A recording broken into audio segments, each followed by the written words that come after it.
Shalom teman-teman, perkenalkan nama saya Rovinson Polo Panjang, mahasiswa dari STT Ekumene Jakarta.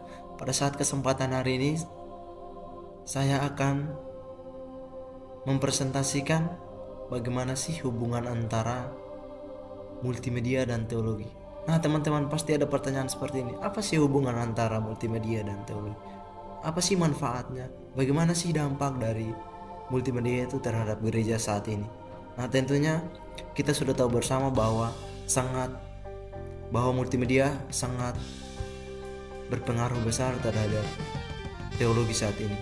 Nah, terutama saya akan menjelaskan bagaimana multimedia menurut etimologi atau asal-usul bahasanya adalah berasal dari kata Latin multus yang berarti banyak atau lebih dari satu. Berasal dari kata Latin medius yang merupakan bentuk jamak dari kata medium yang berarti perantara atau pengantar. Dalam pengertian ini, guru, buku, dan lingkungan sekolah merupakan media. Multimedia secara umum merupakan kombinasi tiga elemen, yaitu suara, gambar, dan video.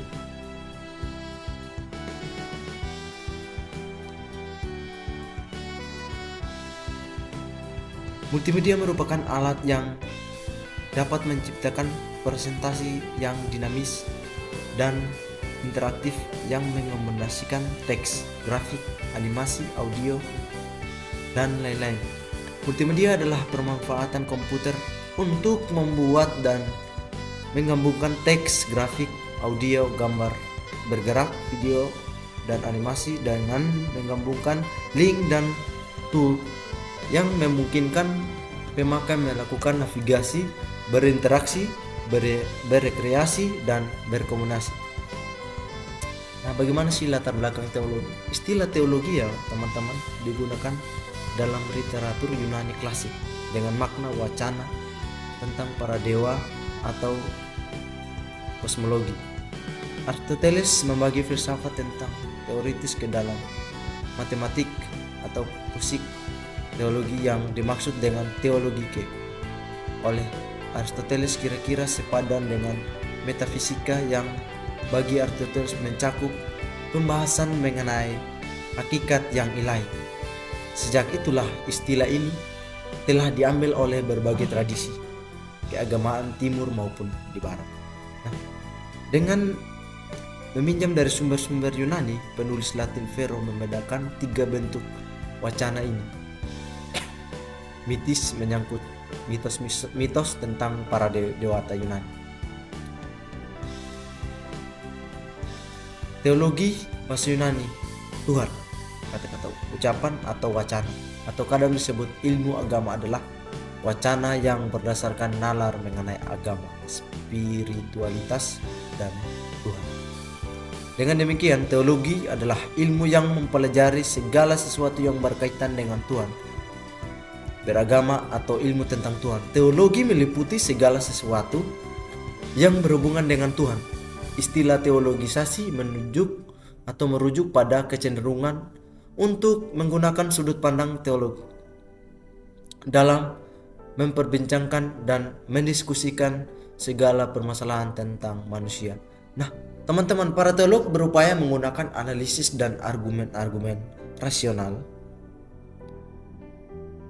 untuk mendiskusikan, menafsirkan, dan mengajar dalam salah satu bidang dari topik-topik keagamannya sendiri ataupun tradisi keagamaan lainnya. Apa sih hubungan dari teologi dan multimedia? Nah, tentunya tadi penjelasan awal saya sudah menjelaskan bahwa multimedia itu merupakan untuk perlihat gambar atau tempat orang berekreasi atau segala macam cara untuk menyampaikan sesuatu interaksinya. Nah, teologi yang dimaksud di sini merupakan nama lain dari ilmu tauhid, ilmu. Nama teologi juga sudah dikenal dalam kajian ilmu-ilmu yang merupakan ilmu mengkaji persoalan ketuhanan serta segala sesuatu yang berkaitan dengan. Adapun yang dimaksud media sosial adalah sebuah media yang bersosialisasi satu sama lain yang dilakukan secara online yang memungkinkan manusia untuk saling berinteraksi tanpa dibatasi ruang dan waktu. Media sosial yang dikenal antara lain Facebook, WhatsApp, Twitter, Instagram, YouTube, dan lain sebagainya. Media sosial merupakan fenomena baru yang saat ini perlu mendapatkan perhatian yang serius karena media sosial teman-teman memiliki dampak besar pada kehidupan saat ini.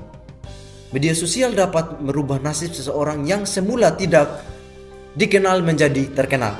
Media sosial ibarat pisau bermata dua. Apabila dimanfaatkan secara baik, maka akan banyak bermanfaat didapati seperti sebagai media dakwah, penasaran dagang, mencari koneksi, memperluas pertemanan, dan lain sebagainya. Masih banyak teman-teman. Nah, ketika kita melakukan hal ini, kita lakukanlah dengan sebaik-baiknya multimedia ini. Jangan kita menggunakan multimedia ini dengan sewenang-wenang kita, teman-teman. Multimedia ini juga punya aturan tersendiri. Ketika kita melakukan atau mengirim video sembarang ke Facebook atau status WhatsApp kita, teman-teman, itu tentunya akan berdampak buruk bagi teman-teman sekitar, keluarga, ataupun orang lain. Nah, saya di sini mau ajak, ayo kita sama-sama pakai multimedia ini dengan sebaik-baiknya. Pakai multimedia untuk memberitakan Injil firman Tuhan kepada semua orang. Sebab di Alkitab tertulis bahwa sebelum Yesus naik ke surga, Yesus berkata kepada 12 muridnya, jadikanlah semua bangsa muridku. Itulah ketentuan utama yang harus kita jalani sebagai orang-orang muda, anak-anak muda yang ingin dipersiapkan Tuhan untuk masuk ke dalam kerajaan surga. Nah, teman-teman, tetapi apabila salah satu dalam manfaat media sosial juga dapat memberikan sejumlah efek negatif seperti kecanduan sulit bergaul di dunia nyata. Nah, teman-teman, tadi saya sudah jelaskan bahwa jangan pakai media sosial untuk mengupload video, foto yang tidak dapat membangun hubungan yang baik dengan Tuhan dan hal-hal lain. Hal ini tidak asing lagi bagi kita sebagai umat pilihan Tuhan. Apalagi berbicara mengenai multimedia, tentunya ini sangat berkaitan erat dengan pelayanan masa kini, yaitu dalam pelayanan saat membuat PowerPoint untuk berkhotbah, melihat lirik pada saat kita dalam beribadah, lirik, dan banyak lagi yang dapat kita lihat. Media sosial sebenarnya mampu memudahkan seorang untuk berkomunikasi sehingga tidak ada lagi batasan baik ruang maupun waktu. Manusia dimungkinkan berkomunikasi antara satu dengan yang lain dimanapun dan kapanpun, sehingga tidak ada lagi jarak yang menjadi penghalang. Gunanya kita belajar multimedia dalam pelayanan adalah untuk memudahi kita untuk mencari sumber-sumber yang berkaitan dengan khotbah, membuat dan yang berkaitan dengan pelayanan pada ibadah kita. Nah, teman-teman, yuk kita sama-sama belajar untuk menggunakan multimedia ini dengan baik. Apa sih manfaat media sosial bagi karya perawatan gereja? Merupakan suatu bentuk ungkapan syukur kepada Allah yang telah memberikan manusia intelek. Karya perawatan gereja melalui media sosial juga merupakan bentuk keterbukaan gereja dalam mengikuti perbedaan manusia dalam bidang ilmu, pengetahuan, dan teknologi. Teman-teman, multimedia sangat berpengaruh besar dalam pelayanan gereja saat masa kini.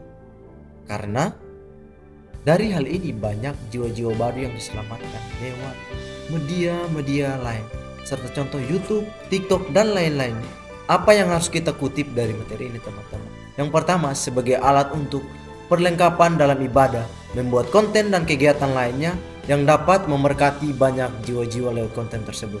Nah, saran dari saya, teman-teman, dari tema ini adalah bahwa zaman sekarang tidak asing lagi bagi kita orang Kristen mengenai multimedia. Sebab di dalam pelayanan saat ini selalu menggunakan kamera serta infocus untuk melihat lirik, lagu, serta komputer. Dan ini sangat bermanfaat bagi gembala saat ini. Dengan adanya multimedia bisa lebih mudah mengupdate lagu-lagu serta kebenaran dunia pelayanan saat ini. Nah, teman-teman, hanya ini saja yang dapat saya bagikan. Semoga bermanfaat bagi kita semua. Tuhan Yesus memberkati. God bless you.